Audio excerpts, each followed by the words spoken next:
Yo, it's in. I'm talking about the 54 is in my hand right now. There's two things I want to do in this video. One, of course, I want to talk about this 54 because this is something that I can't believe is sitting in my hands right now. I'm glad it's here. We're going to talk about the 54, so that's number one. But number two, I'm also going to talk about the giveaways, right? So I didn't forget that. You thought I did forget about that, but I didn't. So I've just been to Watches and Wonders 2023, and I can tell you, this year they've put quite a show. From the way that brands had curated their stand, look and feel of it. JLC had one of the nicest stands. They had this vertical fountain. It was absolutely unbelievable. And of course, we're gonna go through their novelties as well. I was able to get hands with some of those. But also, going back to Watches and Wonders, this is where you see some incredible releases from Rolex, JLC, Langanzone, Patek, and Tudor that stole the show with their 54. You see, there was always potential for Tudor to be the entry-level go-to watch that is reliable, that can take a beat without a question. It is that watch that is priced correctly, that has room for innovation, and their iteration life cycles are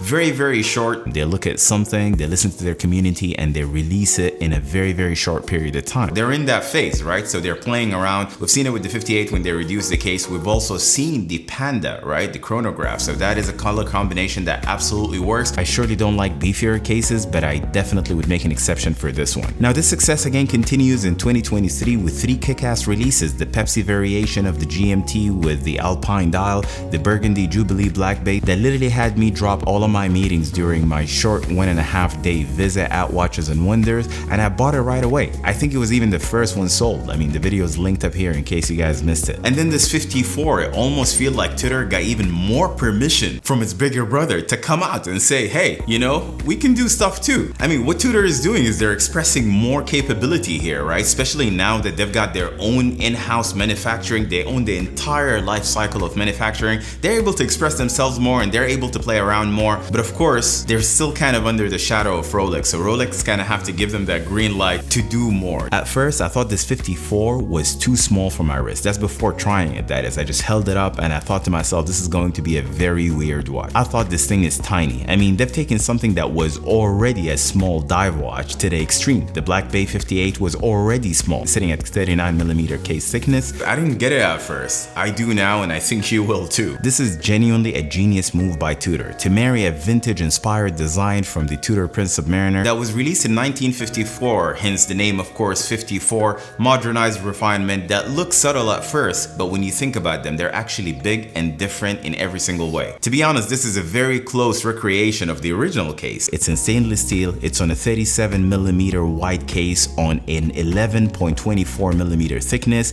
it's 46mm lug to lug, you get 200 meters of water resistance and a 60-click unidirectional bezel. The bracelet as well starts at 20mm, which I thought is really cool, but then it tapers down nicely to 18. The T-fit clasp that we all love, and marking a big difference, of course, between the 54 and the 58. So the clasp on the 58, of course, is nice, but on this 54, it's years, miles better, I'm telling you, because you get those micro adjustments, so it's never gonna fit to the dot, not exact, but you'll get it close enough. The movement in this 54 is Tudor all in-house, considering now they own their own factory and they've just opened a new one as well. So everything in this watch, in and out, speaks Tudor. This isn't meta certified like the Burgundy Black Bay, but it is an automatic cost certified, highly accurate movement, beating at 28,800 vibrations per hour. This has a silicon balance spring, which means it's highly anti-magnetic, offering you up to 70 power-hour reserve. The rubber strap is another option, another variation this 54 is offered in. The rubber quality that you get with the rubber variation of this 54 is not very far away from the Oyster Flex. Of course, you would have to exclude the alloyed inserts on the sides,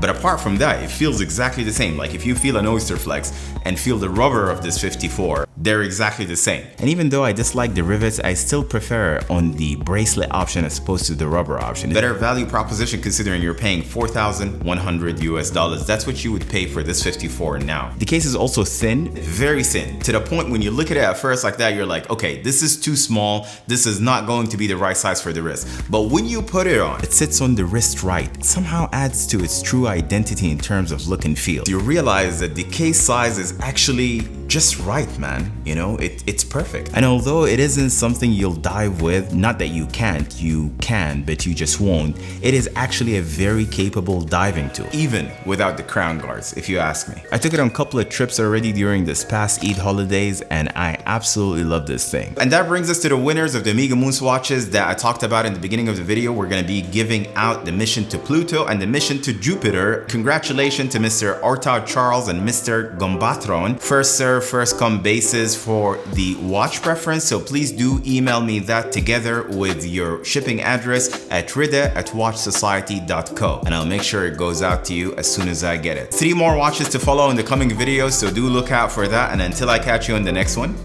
take care.